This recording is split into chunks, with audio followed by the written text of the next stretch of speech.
e engrandecido seja o nome do Senhor. Meus queridos irmãos, eu vos saúdo com a graça e a paz do Senhor Jesus mais uma vez. E gostaria de convidar a igreja para juntos abrirmos a nossa Bíblia no Evangelho de João, capítulo 11. Evangelho de João, capítulo 11. E nós vamos estar lendo do verso 1 até o verso 46 deste capítulo. Evangelho de João, capítulo 11, versos 1 ao 46.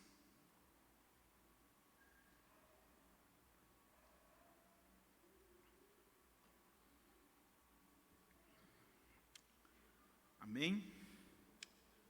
Diz assim a palavra do Senhor. Estava enfermo Lázaro de Betânia, da aldeia de Maria e de sua irmã Marta. Esta Maria, cujo irmão Lázaro estava enfermo, era a mesma que ungiu com bálsamo o Senhor e lhe enxugou os pés com os seus cabelos. Mandaram, pois, as irmãs de Lázaro dizer a Jesus: Senhor, está enfermo aquele a quem amas. Ao receber a notícia, disse Jesus: esta enfermidade não é para a morte, e sim para a glória de Deus, a fim de que o Filho de Deus seja por ela glorificado. Ora, amava Jesus a Marta e a sua irmã e a Lázaro. Quando, pois, soube que Lázaro estava doente, ainda se demorou 2 dias no lugar onde estava. Depois disse aos seus discípulos: vamos outra vez para a Judeia. Disseram-lhe os discípulos: Mestre, ainda agora os judeus procuravam apedrejar-te e voltas para lá? Respondeu Jesus: não são 12 as horas do dia? Se alguém andar de dia, não tropeça, porque vê a luz deste mundo. Mas se andar de noite, tropeça, porque nele não há luz. Isto dizia, e depois lhes acrescentou: nosso amigo Lázaro adormeceu, mas vou para despertá-lo. Disseram-lhe, pois, os discípulos: Senhor, se dorme, está salvo. Jesus, porém, falara com respeito à morte de Lázaro, mas eles supunham que tivesse falado do repouso do sono. Então Jesus lhes disse claramente: Lázaro morreu. E por vossa causa me alegro de que lá não estivesse, para que possais crer, mas vamos ter com ele. Então Tomé, chamado Dídimo, disse aos condiscípulos: vamos também nós para morrermos com ele? Chegando Jesus, encontrou Lázaro, já sepultado havia 4 dias. Ora, Betânia estava a cerca de 15 estádios perto de Jerusalém.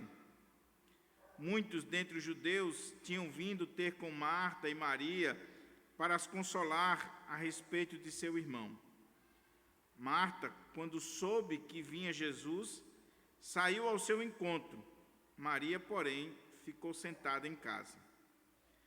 Disse, pois, Marta a Jesus: Senhor, se estiveras aqui, não teria morrido meu irmão. Mas também sei que mesmo agora, tudo quanto pedires a Deus, Deus tu concederá. Declarou-lhe Jesus: teu irmão há de ressurgir. Eu sei, replicou Marta, que ele há de ressurgir na ressurreição, no último dia. Disse-lhe Jesus: eu sou a ressurreição e a vida. Quem crê em mim, ainda que morra, viverá. E todo o que vive e crê em mim, não morrerá eternamente. Creis isto? Sim, Senhor, respondeu ela. Eu tenho crido que tu és o Cristo, o Filho de Deus, que devia vir ao mundo. Tendo dito isto, retirou-se e chamou Maria, sua irmã, e lhe disse em particular: o mestre chegou e te chama. Ela, ouvindo isto, levantou-se depressa e foi ter com ele, pois Jesus ainda não tinha entrado na aldeia, mas permanecera longe. Marta se avistara com ele, onde Marta se avistara com ele. Os judeus que estavam com Maria em casa e a consolavam, vendo-a levantar-se depressa e sair, seguiram-na, supondo que ela ia ao túmulo para chorar. Quando Maria chegou ao lugar onde estava Jesus, ao vê-lo, lançou-se-lhe aos pés, dizendo: Senhor, se estiveras aqui, meu irmão não teria morrido. Jesus, vendo-a chorar, e bem assim os judeus que a acompanhavam, agitou-se no espírito e comoveu-se. E perguntou: onde o sepultaste? Eles lhe responderam: Senhor, vem e vê. Jesus chorou. Então disseram os judeus: vede quanto o amava. Mas alguns objetaram: não podia ele, que abriu os olhos ao cego, fazer que este não morresse? Jesus, agitando-se novamente em si mesmo, encaminhando-se para o túmulo, era este uma gruta, a cuja entrada tinham posto uma pedra. Então ordenou Jesus: tirai a pedra. Disse-lhe Marta, irmã do morto: Senhor, já cheira mal, porque já é de 4 dias. Respondeu-lhe Jesus: não te disse eu que, se creres, verás a glória de Deus? Tiraram então a pedra, e Jesus, levantando os olhos para o céu, disse: Pai, graças te dou, porque me ouviste. Aliás, eu sabia que sempre me ouves, mas assim falei por causa da multidão presente, para que creiam que tu me enviastes. E tendo dito isto, clamou em alta voz: Lázaro, vem para fora.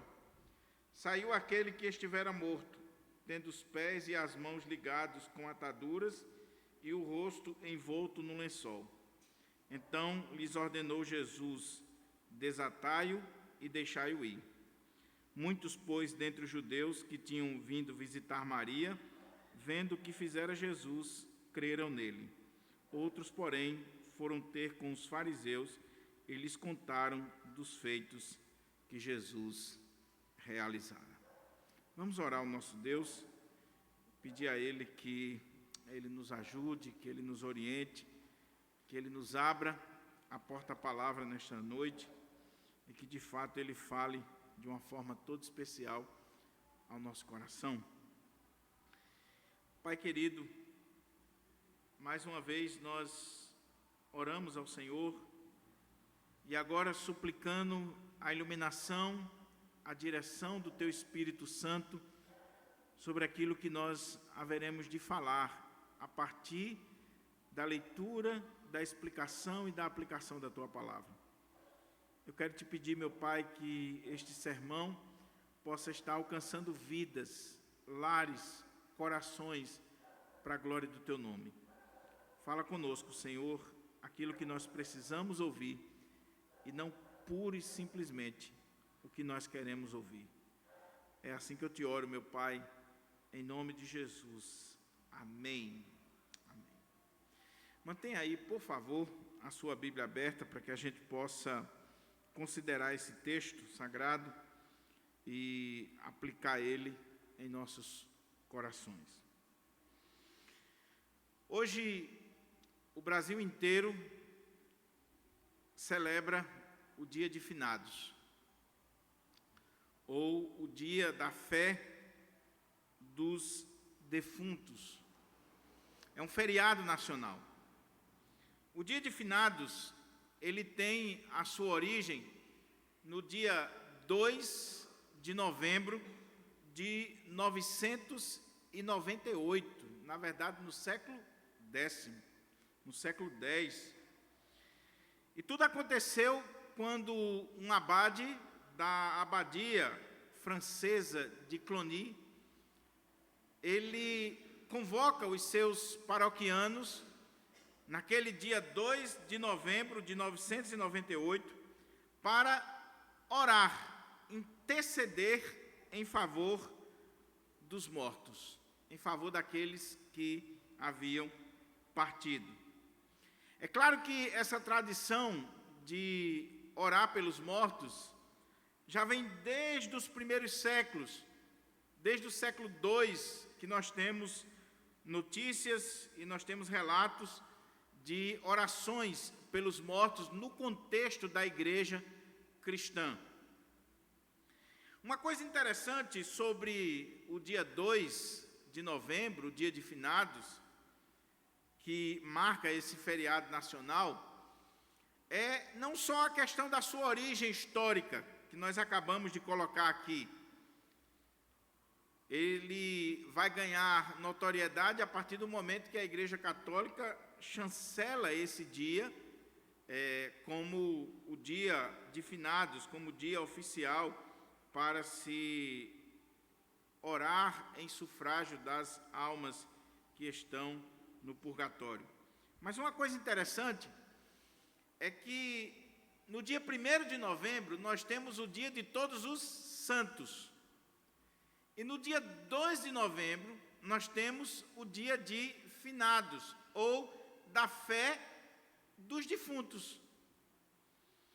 E o que muitas pessoas não sabem é a diferença entre o dia 1º de novembro e o dia 2 de novembro.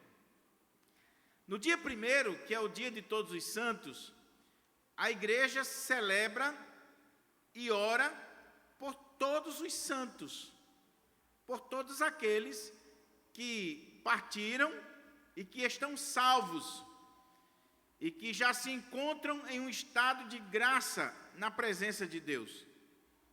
Isso é o dia 1º. Mas no dia 2, a igreja, ela ora e ela convoca o povo a orar, agora por aqueles que morreram, que na teologia da igreja são salvos, mas que ainda não entraram em um estado de graça, ou seja, que ainda não foram para o céu. São aqueles que morreram e que ainda estão no purgatório, que ainda estão num processo de purificação para poder chegar ao estado de graça eterna. Então, o dia 2 de novembro, na teologia católica, é esse dia reservado para se orar, se clamar a Deus em favor destas almas que ainda não adentraram no estado de graça eterna, como os santos do dia 1º de novembro, como aqueles que já passaram por todo esse processo e já entraram na graça eterna ou na eternidade de bem-aventurança com o Senhor. Então, o que nós vemos aqui é a teologia católica não só de orar em favor dos mortos, mas a teologia católica que coloca que nem todos aqueles que morreram ainda estão prontos para adentrar as mansões celestiais. Eles têm que passar por um processo de purificação para poder entrar nas mansões celestiais. Daí, o dia 2 de novembro, o dia reservado para as missas, para as visitas, para a memória, para se orar e se apresentar o sacrifício da missa em sufrágio das almas daqueles que se encontram no purgatório. É claro que nós estamos falando de uma tradição ocidental. Existem tradições orientais que o dia da morte é comemorado com festa. E é muito interessante a gente ver isso aqui. Se no dia 2, na tradição ocidental influenciada pela Igreja Católica, é um dia de relembrar a memória, um dia de saudade, de dor, de luto e de intercessão por essas almas que estão no purgatório, na tradição oriental e muitos povos orientais, eles têm esse dia como um dia de festa, um dia de celebração, um dia de relembrar as coisas boas daqueles que partiram. Por exemplo, se você olhar a tradição do México, nesse dia que eles celebram a morte, é um dia de festa, é um dia de alegria, um dia de muita dança, muita festa, muita bebida, celebrando aí esse dia da morte. Mas o ponto aqui que eu quero destacar é, sendo a morte uma realidade, sendo a morte algo que nós não conseguimos fugir dela, sendo a morte algo que vem, querendo ou não, na nossa vida, quando ela chegar, como é que nós devemos enfrentá-la? Por isso que o tema do nosso sermão nesta noite é: quando uma família enfrenta a morte. Quando uma família enfrenta a morte. O que ela deve fazer? Como é que ela lida com isso? Como é que ela trabalha com isso? Não só se ela é católica, ou se ela é protestante, ou se ela tem qualquer tipo de cultura relacionada a esse dia, mas como a Bíblia nos orienta a lidar com essa realidade da morte, quando nós enfrentamos a morte.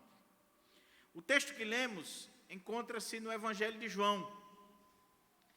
E o Evangelho de João é o evangelho mais teológico dos 4 evangelhos. É o evangelho mais teológico. Ele foi escrito por volta do ano 85 ao ano 90 depois de Cristo, se bem que essas datas de composição dos evangelhos, elas são muitas vezes questionadas, mas tradicionalmente coloca-se o Evangelho de João dentro desse período aqui.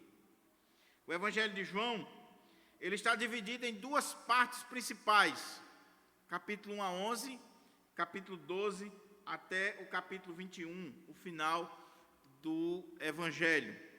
E o que é interessante quando a gente lê o Evangelho de João, é que a ênfase do Evangelho de João está nos milagres do Senhor Jesus.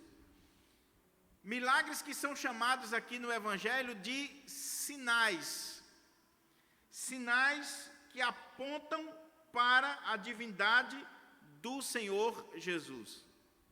E João, nessa primeira parte do Evangelho, ele elenca aqui 7 sinais, 7 milagres que apontam para a divindade do Senhor Jesus. Com a sua Bíblia aí aberta, por favor, vamos ver esses 7 sinais. Primeiro, a água transformada em vinho, capítulo 2, verso 1 a 11, é o primeiro sinal. Segundo, a cura do filho de um oficial, capítulo 4, versos 46 ao 54. Terceiro sinal, a cura de um paralítico, capítulo 5, versos 1 ao 15. O quarto sinal, a multiplicação dos pães e dos peixes, capítulo 6, versos 1 em diante. O quinto sinal, Jesus caminhando sobre as águas, capítulo 6, a partir do versículo 16. O sexto sinal, a cura de um cego de nascença, capítulo 9, versículo 1 até o final. E o sétimo e último milagre, o sétimo sinal, é exatamente o capítulo 11, do verso 1 até o verso 54, que trata da ressurreição de Lázaro, que é o texto da nossa meditação. E é interessante que, como eu disse, João vai elencar esses sinais para provar que o Verbo encarnado, que o Senhor Jesus Cristo, Ele é Deus, e para que a gente possa crer no Senhor Jesus Cristo. E dentre os sinais, o sinal apoteótico, o sinal principal, o clímax desses 7 sinais é exatamente o que trata da ressurreição de Lázaro. Por quê?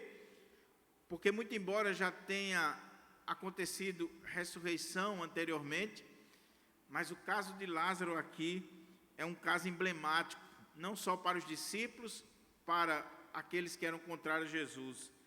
Por quê? Porque Lázaro já estava morto há 4 dias. E o Senhor Jesus, que é Deus, que é todo-poderoso, ele vai ressuscitar a Lázaro, vai trazer Lázaro de volta à vida, e assim ele vai, com esse sinal, demonstrar que ele é o Filho de Deus, que ele é o Deus todo-poderoso, aquele que se fez carne, que habitou entre nós, que habita entre nós, que faz parte agora da nossa vida. Mas o meu tema nesta noite é quando uma família enfrenta a morte. Como é que ela deve agir? Como é que ela deve enfrentar? O texto que está aqui diante de nós mostra uma família, a família aqui de Lázaro, as suas irmãs, enfrentando a realidade da morte, enfrentando a morte. E eu tirei aqui, por isso que eu trouxe o esboço, fazia muito tempo que eu não usava um esboço, mas eu trouxe um esboço hoje. Eu tirei aqui 11 lições para que a gente possa aprender desse texto como nós devemos enfrentar a morte.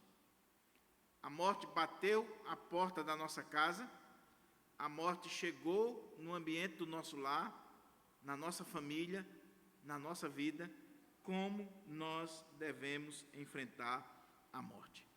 Eu queria chamar a sua atenção para os pontos, e como são 11 pontos, com certeza será uma vigília.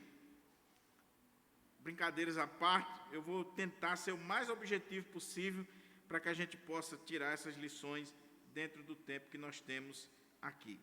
Primeira lição está aí no verso 5.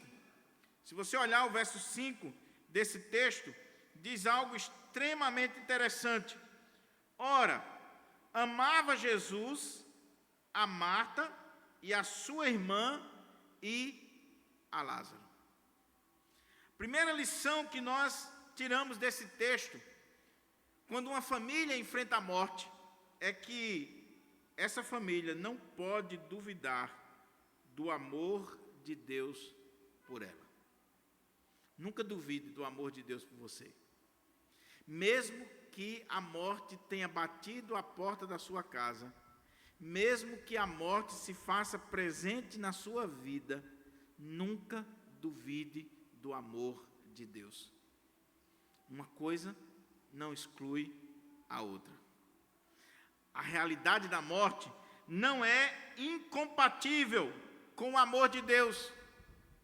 O texto ressalta várias vezes aqui na narrativa que Jesus amava aquela família, que Jesus tinha um carinho especial por aquela família, mas a morte chegou ali.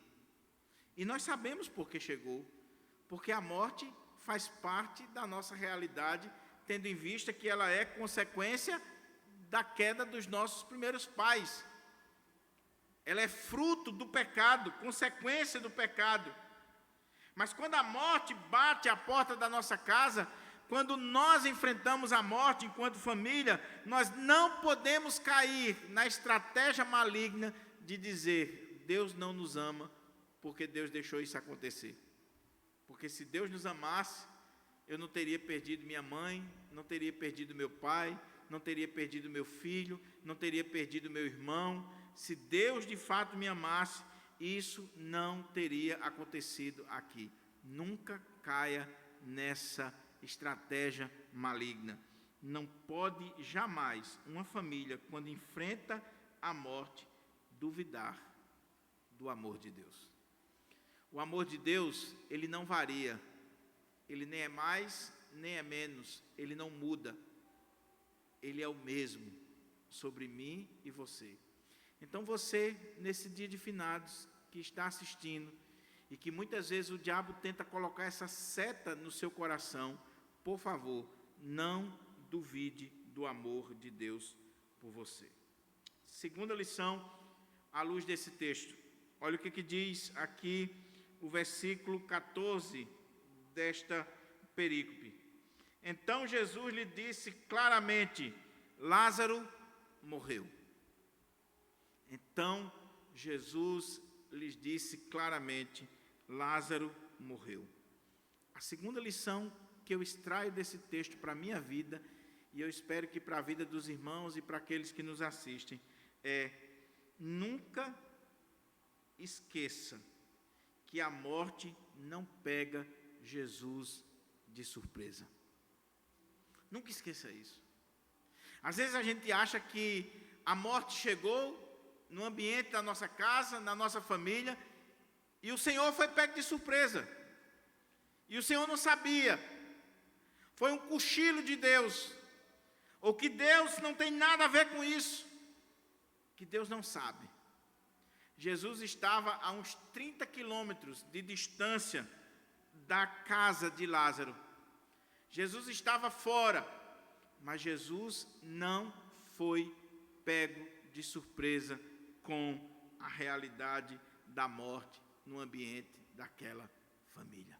A morte nunca pega Deus de surpresa, nunca pega o Senhor Jesus de surpresa. Ele sabe a hora certa, ele sabia a hora da sua própria morte. Ele sabe a hora de cada um de nós, como diz no Salmo 139, que os nossos dias já foram contados, determinados, quando nenhum deles havia ainda. Então, a morte não pega Jesus de surpresa. Nunca esqueça isso. Nunca esqueça isso. Pode ter sido surpresa para você, pode ter sido surpresa para a sua família, pode ter sido surpresa para a igreja, pode ter sido surpresa para a sociedade, para quem quer que seja, mas não para o Senhor Jesus Cristo. Ele sabe de todas as coisas. Então, a primeira lição é: quando uma família enfrenta a morte, ela não pode duvidar do amor de Deus. Não duvide do amor de Deus. Mas a segunda lição é: nunca se deixe esquecer que a morte não pega Jesus de surpresa. Terceira lição desse texto, que eu extraio para a minha vida e espero que para a sua vida também. Versículo 19, palavra do Senhor para o nosso coração. Olha como é que diz aqui: muitos dentre os judeus tinham vindo ter com Marta e Maria para as consolar a respeito de seu irmão. A terceira lição que eu extraio desse texto é: quando uma família enfrenta a morte, na providência divina, nunca faltará pessoas para nos consolar. Nunca faltará pessoas para estar do nosso lado. Mesmo aqueles que menos imaginamos. Deus vai levantar pessoas para se colocarem conosco, para nos consolarem, para trazerem uma palavra, para estender a mão, para dar o ombro, para chorar conosco, nos consolando. Elas enfrentaram a morte do seu irmão, mas tinha pessoas ali na casa delas, chorando com elas, consolando essas irmãs que estavam de luto. Eu lembro que quando o meu avô faleceu, e meu avô era muito querido, era a figura paterna que eu tinha, no primeiro momento a casa fica cheia, né? Mas a hora vai avançando, as pessoas vão indo embora e vai ficar 2 ou 3, mas nunca você fica só. E eu lembro que eu estava sentado na calçada lá da nossa casa, alguns da minha família já estavam super cansados, porque meu avô havia falecido na madrugada anterior, e foi muito trabalho, muita coisa, e eu fiquei ali sentado na calçada sozinho, coração turbado, angustiado, pensando na vida, pensando em tudo aquilo que aconteceu, e de repente alguém chegou, sentou do meu lado, não disse uma palavra, simplesmente me abraçou e ficou ali. E daqui a pouco, aquele camarada, ele olhou para mim e disse assim: você vai ficar aqui à noite sozinho? Eu disse: vou. Ele disse: eu vou ficar com você até de manhã. Deus sempre levanta pessoas para nos consolar, para estar conosco, para estender a mão. Então, quando uma família enfrenta a morte, ela deve crer que na providência divina não faltará pessoas para consolar, para nos consolar. E nós devemos ser também essas pessoas que levam consolo para aqueles que estão de luto, para aqueles que estão aflitos. Dia de festa é uma coisa, dia de luto é outra completamente diferente. Quarta lição, versículo 20, palavra do Senhor, diz assim: Marta, quando soube que vinha Jesus, saiu ao seu encontro. Maria, porém, ficou sentada em casa. Preste atenção nisso aqui, que é extremamente importante. Se na lição anterior nós aprendemos que na providência divina não faltará pessoas para nos consolar, versículo 19, havia ali judeus, havia ali pessoas consolando aquelas irmãs. Agora, a lição que eu extraio desse texto, em quarto lugar, é cuidado para não se firmar no socorro humano em detrimento do socorro divino. Havia pessoas ali para consolar? Sim. Mas Jesus havia chegado. E quando Jesus chegou, diz o texto que Marta correu ao seu encontro. Maria ficou com os consoladores. Maria ficou em casa com as pessoas que estavam ali, que eram importantes, que são fundamentais. Mas nós devemos ter muito cuidado para não se firmar no socorro da terra em detrimento do socorro do céu. Muito mais importante do que aqueles consoladores que estavam ali, era o Consolador Jesus Cristo que havia chegado, e Maria não entendeu. Maria não entendeu. Porque, meus irmãos, muitas vezes as pessoas, elas querem até nos consolar, nos ajudar, mas elas não têm condições. Foge a capacidade, os recursos, a suficiência dessas pessoas.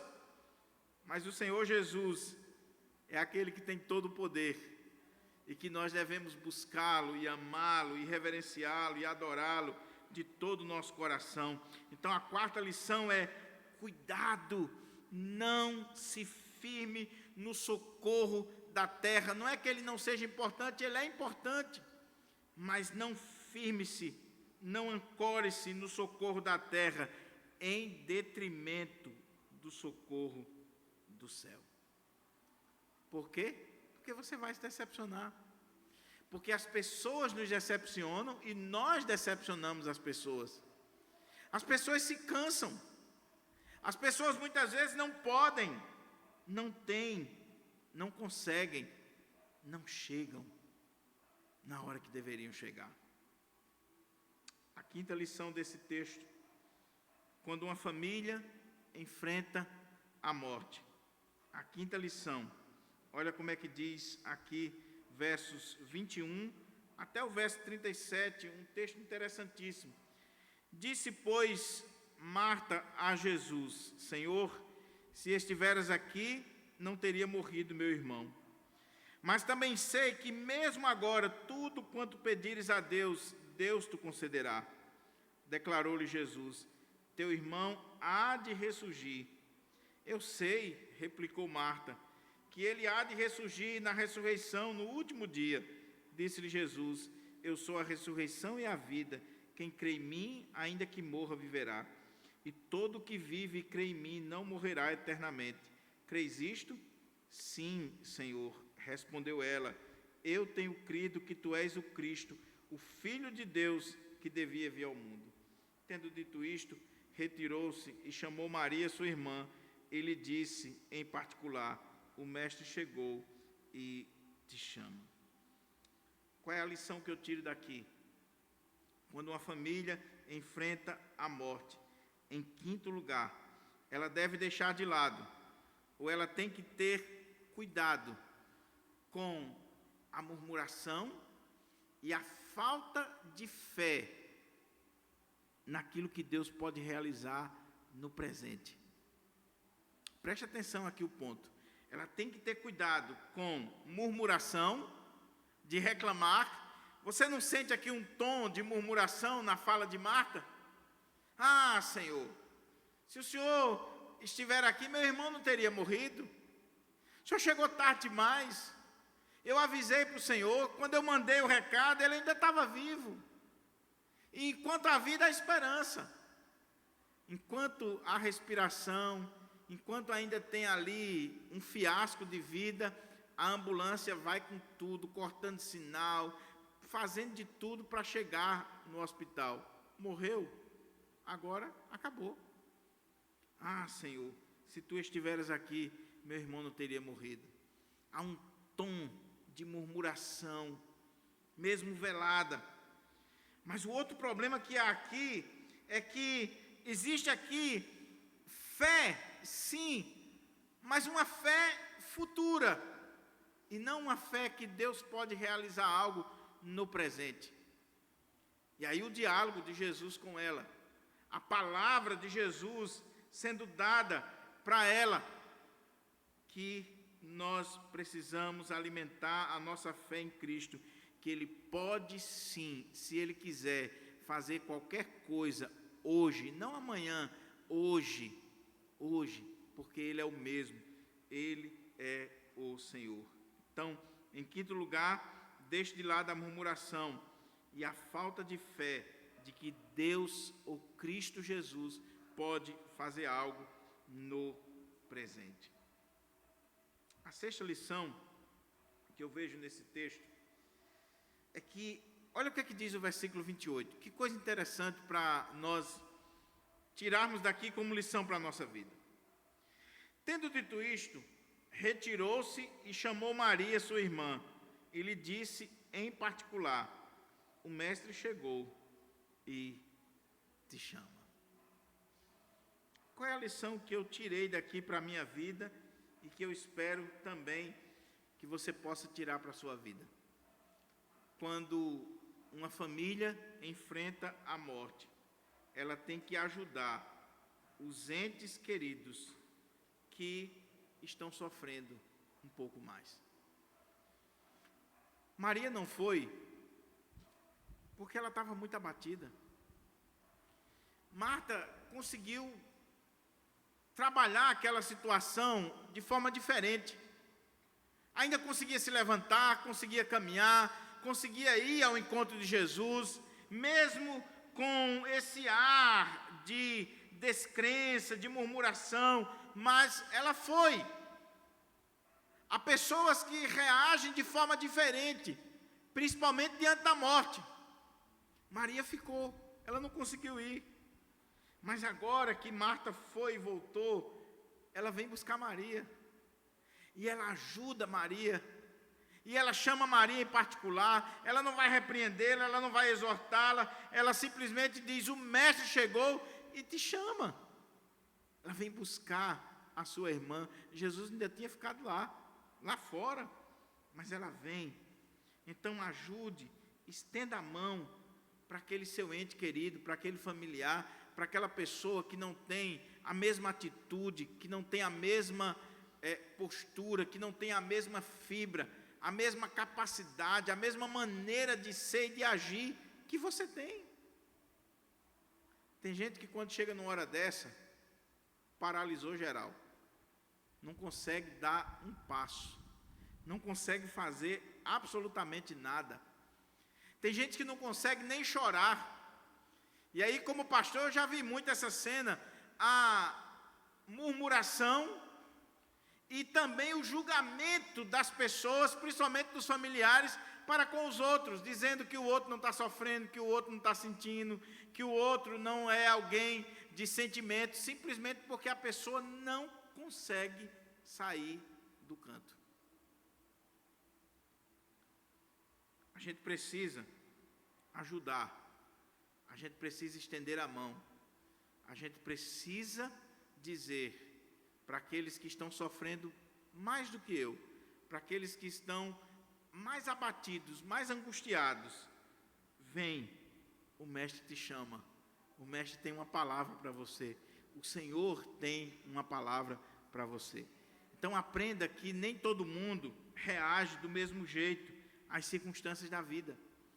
Nem todo mundo age da mesma forma. Eu estou lembrando aqui, uma vez faleceu uma pessoa, e foi em outro local, não foi aqui.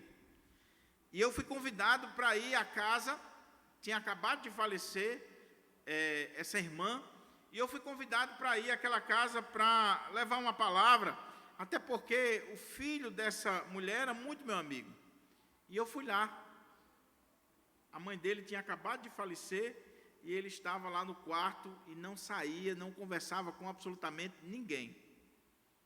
E eu cheguei, pedi para entrar, com muita luta ele deixou eu entrar, e eu disse assim: fulano, vamos lá fora para você olhar sua mãe, encare essa situação, vamos encarar essa realidade.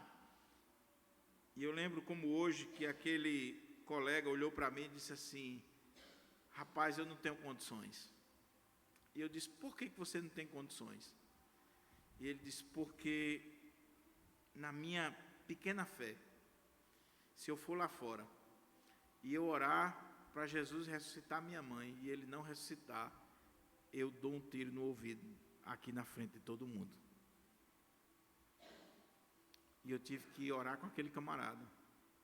Eu tive que ler a palavra com ele.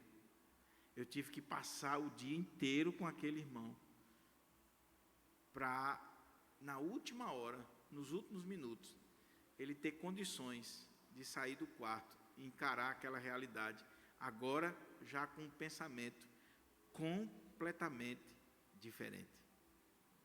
Então, a lição que nós tiramos daqui, em sexto lugar, é: ajude, estenda a mão para o outro, não julgue a outra pessoa. Se a pessoa não tem condições de ir ao velório, ou se a pessoa não tem condições de, naquele primeiro momento, tomar qualquer atitude, ajude ela, ore por ela, estenda a mão, apresente ela a Jesus, encaminhe ela para Jesus, mas não julgue, não fale coisas precipitadas. Em sétimo lugar, a sétima lição que eu aprendo nesse texto, quando uma família enfrenta a morte, está aqui do verso 32 ao verso 35. Olha como é que diz o texto da palavra do Senhor. Quando Maria chegou ao lugar onde estava Jesus, ao vê-lo, lançou-se-lhe aos pés, dizendo: Senhor, se estiveras aqui, meu irmão não teria morrido. Jesus, vendo-a chorar, e bem assim os judeus que a acompanhavam, agitou-se no espírito e comoveu-se, e perguntou: onde o sepultastes? Eles lhe responderam: Senhor, vem e vê. Jesus chorou. A sétima lição que eu extraio desse texto para a minha vida, e eu espero que para a vida dos meus amados irmãos e irmãs, é: quando uma família enfrenta a morte, ela deve derramar suas lágrimas diante do Senhor. Chorar não é pecado. Chorar a perca de um ente querido não é pecado. E aqui, meus irmãos, eu peço licença a vocês para fazer uma observação muito solene sobre esse ponto. Nós temos a tendência na igreja evangélica brasileira, por causa de um falso ensino que ao longo dos anos foi sendo transmitido nas igrejas por pastores, na melhor das intenções, mas desavisados, de que, como diz o salmista, preciosa é aos olhos do Senhor a morte dos seus santos. Muitos pastores ensinaram e ensinam para as suas igrejas de que no dia da morte você não deve chorar, porque é preciosa diante do Senhor a morte dos seus santos. Se você é crente, se você tem fé, se você é um homem de Deus, se você é uma mulher de Deus, você acabou de perder seu filho, mas minha irmã, com Cristo é vencer ou vencer. Se alegre, Ele está com o Senhor. Crente não chora. Crente não sente dor. O que nós vemos aqui? Nós vemos essa mulher chegar diante do Senhor Jesus, naquele dia de luto na sua casa, quando a morte bateu à porta da sua casa, e ela está enfrentando a realidade da morte. Ela chega diante do Senhor e ela chora diante do Senhor. E diz o texto que não só ela, mas aqueles que estavam com ela também choraram. E o que é mais emblemático é que não só ela, nem aqueles que estavam com ela, mas o próprio Jesus, quando chega diante do túmulo de Lázaro, o texto diz: Jesus chorou. O menor versículo da Bíblia. Jesus chorou. E por que Jesus chorou? Seria outro sermão. Mas dentre tantas conjecturas que nós podemos fazer, Jesus chorou porque Jesus não só se compadeceu com a situação daquela mulher, e nós vamos ver isso aqui mais na frente, daquela família que ele tanto amava, mas Jesus chorou, e nós devemos chorar, porque toda vez que nós estamos diante de uma realidade tão sombria como a da morte, toda vez que um pastor realiza a cerimônia das exéquias de alguém, esse pastor, ele está diante daquilo que a Bíblia coloca como a coisa mais terrível que aconteceu, a queda dos nossos primeiros pais, a entrada do pecado no mundo. E qual é a consequência do pecado? A morte. Jesus chorou porque Deus não fez o homem para morrer. Deus não fez a mim e você para morrer. Deus nos fez para viver eternamente. Mas por causa do pecado, por causa dos nossos primeiros pais, da desobediência dos nossos primeiros pais, a morte entrou no mundo. E a morte traz dor, a morte traz lágrimas, a morte traz sofrimento. Mas Jesus chorou porque Deus não fez o homem para isso. Mas o ponto aqui é: derrame suas lágrimas. E derrame suas lágrimas principalmente diante do Senhor. Louvado seja Deus que Marta, Maria, teve pessoas que choraram com elas. É claro que nem sempre nós encontramos pessoas dispostas a chorar tão efusivamente como essas pessoas estão colocando aqui. Mas o ponto que eu quero deixar para você é: não é pecado você chorar a dor da perca de um ente querido. Chore, meu irmão. Bote para fora. Vai lhe fazer bem.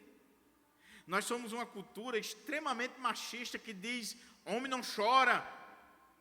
E aí nós olhamos para os nossos filhos e dizemos: não, homem não chora. E aí trava aquilo, guarda aquilo no coração, mesmo diante da morte. Pessoas que se seguram, pessoas que guardam. E o problema é quando elas estão guardando o choro, porque elas estão com vergonha de demonstrar fraqueza diante dos seus irmãos. De dizer assim: o que o pastor vai pensar de mim? Vai achar que eu não tenho fé? O que o presbítero vai achar de mim? O que a minha igreja vai achar de mim? Eu que sou uma mulher de oração, eu que sou um homem de oração, eu que sou um presbítero, um diácono, um líder na casa do Senhor, fundador da igreja, e agora meu filho morreu, meu cônjuge, ou alguém da minha família, e eu estou aqui chorando. O que vão pensar de mim? Não interessa o que vão pensar de você. Chore, derrame suas lágrimas diante do Senhor, ponha para fora o que você está sentindo. Chore. Porque o seu próprio Salvador chorou. Não teve vergonha de chorar diante de Deus e diante dos homens. E se Jesus derramou lágrimas, quem sou eu ou você para não derramar? E alguém já disse de forma muito acertada: se Deus vai enxugar as minhas lágrimas, benditas são essas lágrimas. Se Deus vai enxugar as minhas lágrimas, benditas são essas lágrimas. Chore, coloque-se diante de Deus, derrame suas lágrimas diante do Senhor. Você pode até não derramar suas lágrimas diante das pessoas. Eu não quero chorar diante das pessoas. Às vezes isso é orgulho, sim. Mas diante de Deus, derrame suas lágrimas. Chore diante do Senhor, ponha para fora, esprema o pus da ferida, abra o seu coração, derrame as suas lágrimas diante do Senhor. A 8ª lição que esse texto coloca para nós olha o que diz aqui, versos 34 até o verso 41. E uma coisa interessante aqui que a gente vai ver nesse texto, só fazendo uma observação, é que quando Jesus conversa com ela, nós já lemos o texto, Jesus vai perguntar: onde vocês colocaram? Olha, Senhor, nós colocamos aqui. E Jesus vai para lá. E Jesus pede que tire a pedra. E eles fazem.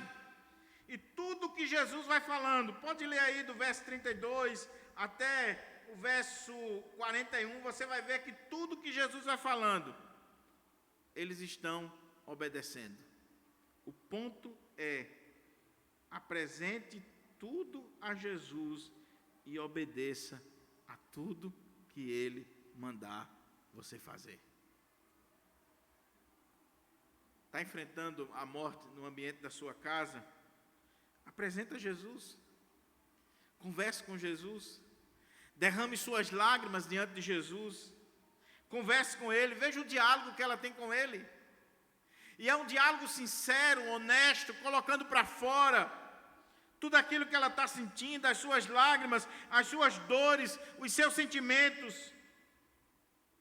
Mas quando Jesus fala, quando Jesus manda, quando Jesus determina, quando Jesus diz o que tem que fazer, elas fazem.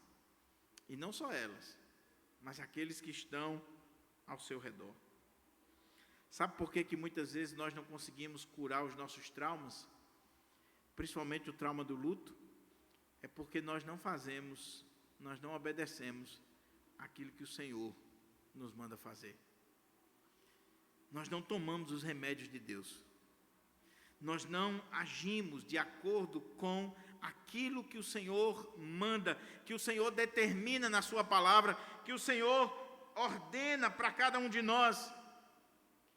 Mas se nós queremos enfrentar o luto, a dor, a morte, de forma correta, nós devemos apresentar a Jesus tudo, abrir o coração, rasgar o coração, colocar diante do Senhor as nossas dúvidas, as nossas dores, as nossas dificuldades, a realidade da nossa vida, e estar disposto a obedecer, a fazer tudo que Ele mandar.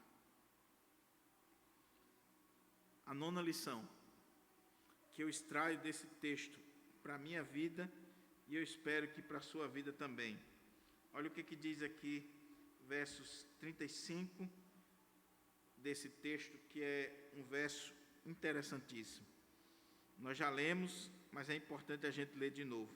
Olha o que diz: Jesus chorou. E se você olha outros textos aqui, verso 33, você vai ver que Jesus comoveu-se no espírito. Que Jesus chega diante do túmulo e ele chora porque ele se comove.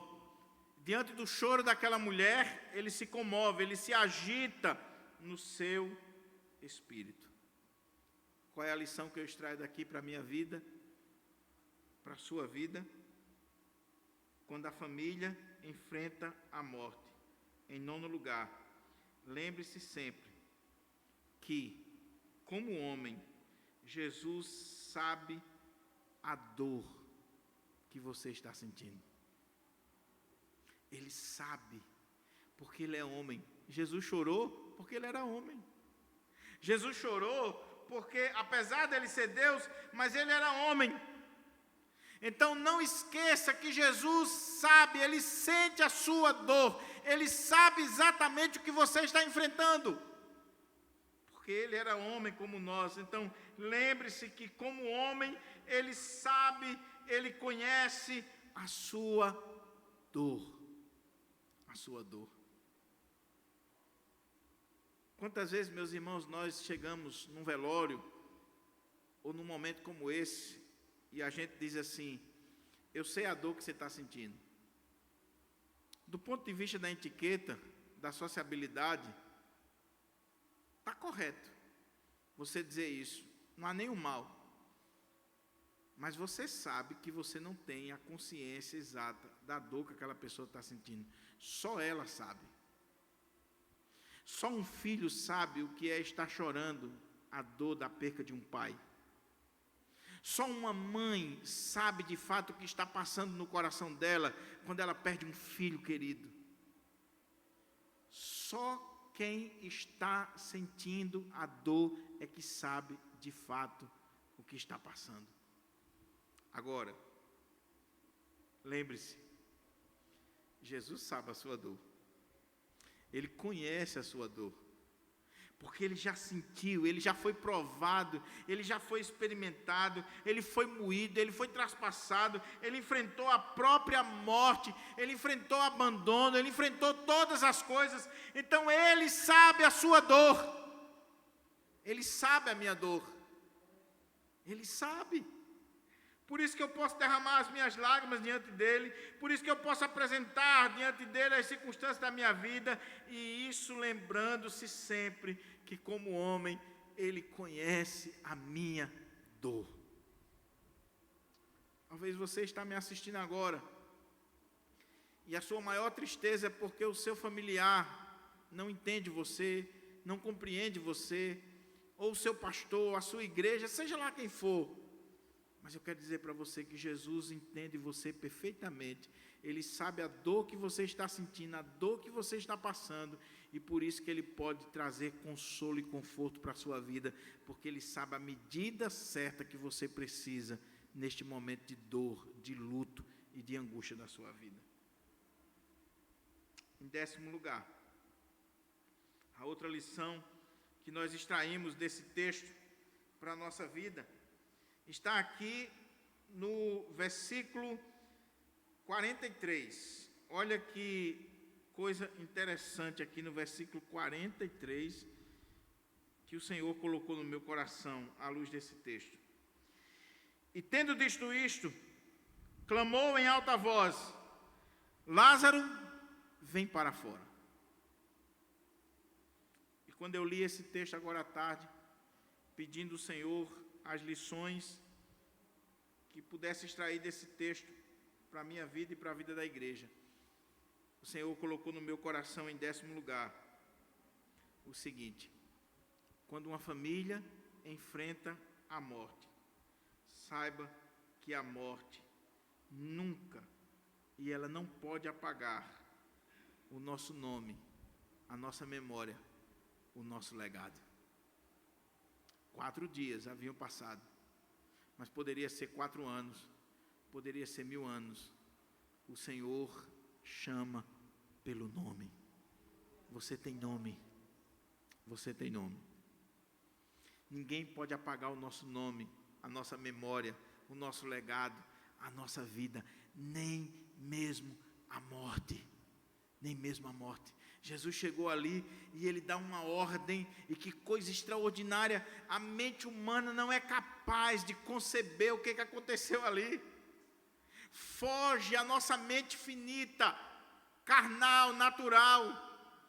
O Senhor chegou diante daquele túmulo, chorou, sentiu no seu coração, como homem, mas agora, como Deus que era também.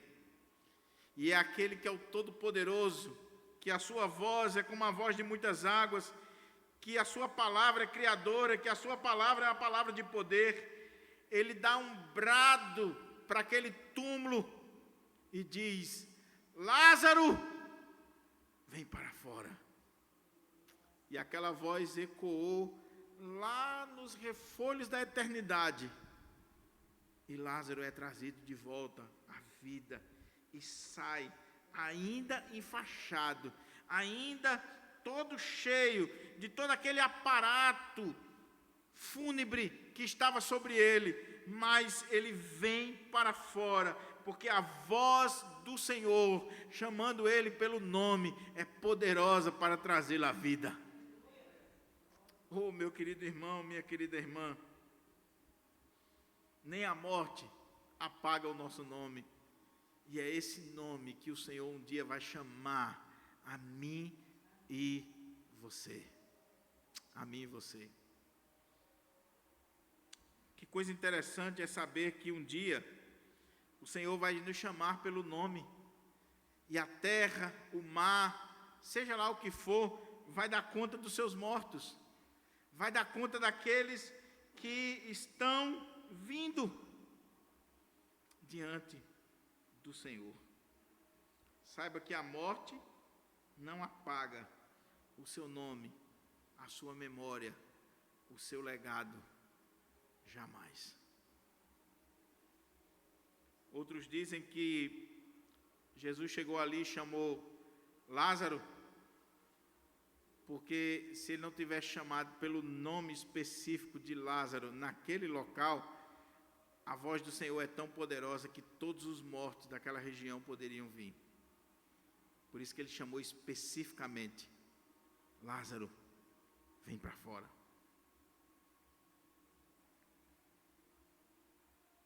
Em 11º lugar, e concluindo essas lições aqui para nós, a última lição que eu quero tirar desse texto, para a minha vida, para a sua vida, é: quando uma família enfrenta a morte. A última lição, e é última, mas não é a menos importante, pelo contrário, é o coroamento de todas as outras.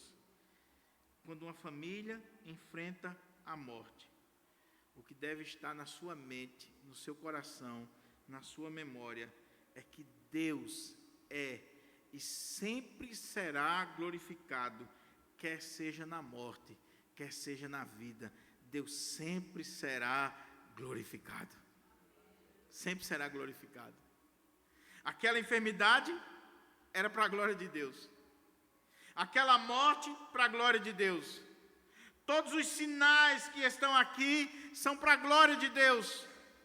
Nada foge o controle, o cuidado e a soberania de Deus. Todas as coisas são para que o nome de Deus seja glorificado. E esses 7 sinais, principalmente esse 7º, é o coroamento desse propósito maior, de que Deus deve ser glorificado.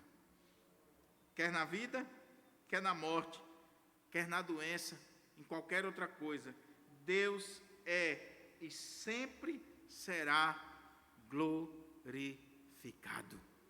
Então glorifique a Deus. Louve a Deus, exalte a Deus. Nós devemos louvar a Deus no nascimento, no batismo, no casamento.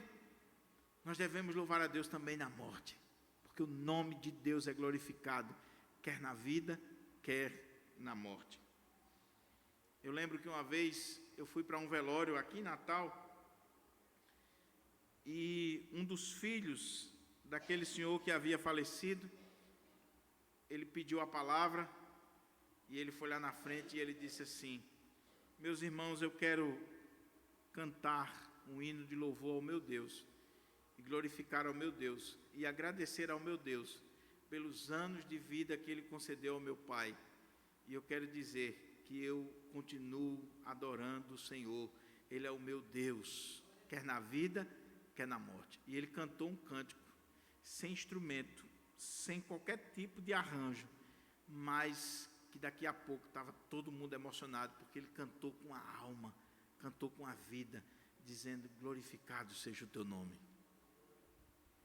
Há poucos dias, eu estava no hospital com uma família aqui da nossa igreja, cuja matriarca da família tinha acabado de falecer. E eu disse para aquela pessoa: vamos orar e vamos colocar diante do Senhor.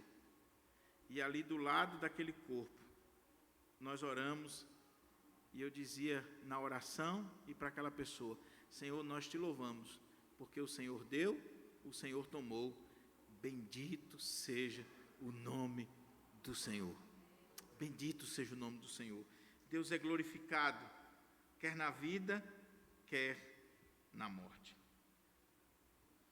Você já perdeu algum ente querido? Eu creio que sim. E se não perdeu, pode ter certeza que vai perder. Ou que alguém da sua família vai lhe perder. Você, alguma vez, já se deparou com a realidade da morte? A sua família já enfrentou a morte? Seja de um ente querido, seja de um animal de estimação, você já enfrentou a realidade da morte? Eu estou pregando esse sermão, quem deveria estar pregando aqui hoje era Paulinho. Mas Paulinho adoeceu hoje à tarde e não pôde pregar. Mas nada acontece por acaso. Ontem, nossa família perdeu o nosso animalzinho de estimação, que estava conosco há mais de 15 anos. Que já fazia parte da nossa família, do nosso dia a dia. Quem me conhece sabe o carinho que eu tinha pelo velhinho Spike. E ontem, enquanto eu estava fazendo o café com o pastor, antes de ontem, ele chegou a falecer. No cantinho dele, eu orei, agradeci a Deus pela vida dele, e fui fazer o café com o pastor, já sabendo que talvez, quando eu terminasse, ele não estaria mais vivo, como de fato aconteceu. Quando eu terminei o café com o pastor, que eu voltei, ele estava morto. Já perdi meu avô, minha avó, tio, irmão de criação. Já tive que enfrentar inúmeros e inúmeros velórios como pastor. Velórios que muitas vezes comove a gente, mexe com a gente, porque nós não somos profissionais, meros profissionais. Há poucos dias, em um dos velórios aqui da nossa igreja, eu fui no carro da funerária com o motorista e eu conversando com ele: quantos anos de experiência você tem nessa área? E ele disse: eu tenho 30 e tantos anos. E eu disse: você se comove ainda quando vê determinados velórios, cenas? E aquele homem disse assim: olha, eu já estou calejado, mas quando é velório de criança, fica uma disputa na funerária para ver quem vai, porque é algo que mexe muito com a gente, mesmo depois de muitos anos. Porque é ser humano, você se comove, você sente. Mas a questão é: o que fazer nestas horas? Como enfrentar a realidade da morte? Eu dei aqui para vocês os passos, os 11 passos, e eu quero concluir com uma frase e uma observação à luz da palavra de Deus. Alguém já disse: se quiseres poder suportar a vida, fica com certeza que você deve aceitar a morte. Se quiseres poder suportar a vida, fique com certeza, ciente ou consciente, de que você deve aceitar a morte. A pergunta é: por que o cristão deve aceitar a morte? E por que o cristão enfrenta a morte? Qual é o seu fundamento? Eu concluo essa mensagem chamando a sua atenção para os versículos 25 e 26 da palavra do Senhor. Olha porque que se nós quisermos poder suportar a vida, nós devemos ficar certo ou consciente que devemos aceitar a morte. E por que nós aceitamos? Olha o que diz o verso 25 e o verso 26. Disse-lhe Jesus: eu sou a ressurreição e a vida. Quem crê em mim, ainda que morra, viverá. E todo que vive e crê em mim, não morrerá eternamente. Crês isto? Vamos ler de novo? Disse-lhe Jesus: eu sou a ressurreição e a vida. Quem crê em mim, ainda que morra, viverá. E todo que vive e crê em mim, não morrerá eternamente. Creis isto?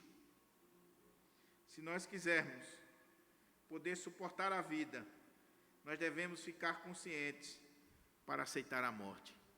Mas o cristão só aceita a morte porque ele sabe que o seu Cristo é aquele que é a ressurreição e a vida, e que quem crer nele, ainda que esteja morto, viverá.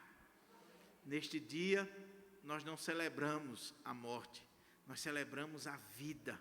Nós celebramos aquele que é o dono da vida, que venceu a morte, que é o Todo-Poderoso, que a morte não tem domínio mais sobre ele. A morte foi vencida, tragada foi a morte com a vitória, diz o apóstolo Paulo.